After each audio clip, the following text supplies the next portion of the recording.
पग विचलन।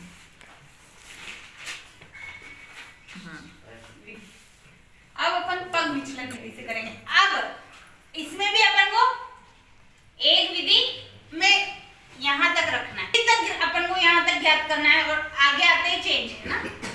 अब यहाँ अपने आ जाएगा u।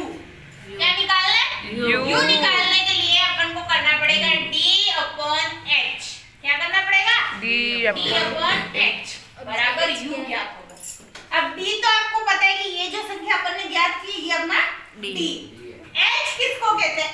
h का मतलब होता है वर्ग अंतराल। क्या कहलाता है? वर्ग अंतराल। वर्ग अंतराल का है मेरा ये। हाँ।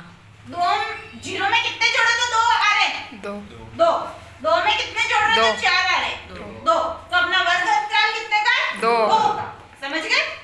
अब d यानी इसके अंदर अपन वर्ग अंतराल का भाग देते जाएंगे। तो माइनस से कम पहले तो अपना d तो 6 है और वर्ग अंतराल अपना 2 है। तो 2 का भाग 6 में कितनी बार जाएगा? 3 बार। तो माइनस का 3 माइनस का 2 क्योंकि 2 का भाग 4 में 2 बार जाएगा। माइनस का 1 0 का 0 1 क्योंकि 2 का भाग 1 बार 2 का भाग 2 बार और 2 का भाग 3 बार। ये चीज समझ में आ गई? 1 2 3 आ गई। अब अगली स्टेप आ जाएगी f i और u। अगली स्टेप क्या जाएगी? f i और u। समझ में आ गया? f का u से गुणा।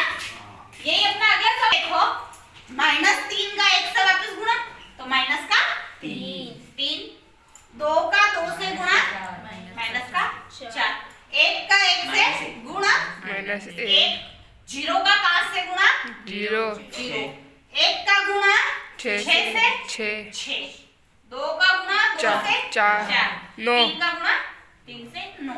अब इसमें भी अपन को माइनस माइनस अलग जोड़ना और प्लस प्लस अलग जोड़ना है। ठीक है? माइनस माइनस कितने हो गए? 8 और प्लस प्लस 10 और 9 19। ये हो रहा है। तो संख्या कौन सी पड़ी है अपने पास? प्लस 19 में से 8 गए कितने बचे? 11। तो काय के बच्चे? प्लस के क्योंकि प्लस की संख्या बड़ी इसलिए 11 और इसके लिए आ जाएगा सिग्मा f u है ना बराबर कितना है? 11। अब अपन को सूत्र कल्पित विधि वाला नहीं अब पग विचलन वाला लगाना है। क्या लिखवाया था मैंने सूत्र तुमको? a प्लस x बार बराबर a plus sigma f i d बटावा sigma f i into h। ये सूत्र लिखवाया था। अब अपन को सूत्र अपन डालते रहते हैं यहाँ हल करेंगे। सिग्मा बार वैसे का वैसे a है अपना 7 क्योंकि सब में a तो परिवर्तन हुआ ही नहीं a तो 7 ही था अपना।